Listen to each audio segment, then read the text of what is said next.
בבקשה.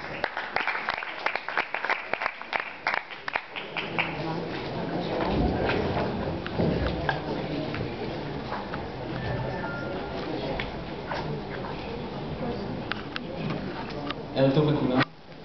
אני רוצה לראות את כל מי שנשאר פה ולא ברח לטובת האח הגדול.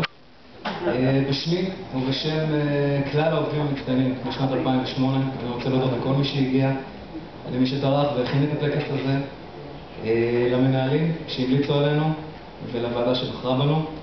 כבוד גדול. מהבחינה האישית, מבחינתי כדור שני לעובדת עירייה, זו זכות גדולה לעמוד כאן. אני מאוד גאה ומאוד מאושר, וכיוון שבחיים של עובד ציבור קבלת פרס העובד המצטיין זה בערך הדבר הקרוב יותר לאוסקר, אז זה טקס האוסקר שלי. אני רוצה להודות למשפחה שלי שיושבת כאן ומתפוצצת מגאווה.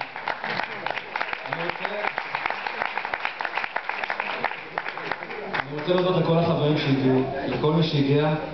תודה רבה לכולכם, ובעיקר למשפחת המנהל הכללי, למעלי המנהלת שלי, ללשכת ראש העיר, ללשכת המנכ"לית, לבנות מהדוברות, לכל אותם אנשים שהופכים את העבודה לעונג אחד גדול. תודה רבה לכולם.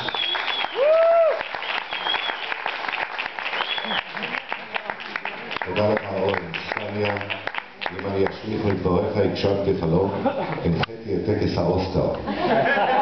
זהו, תם טקס המצטיינים איתנו אליו חלום. חג ועוד שמח, צאתכם בשלום ולהתראות בשנה הבאה.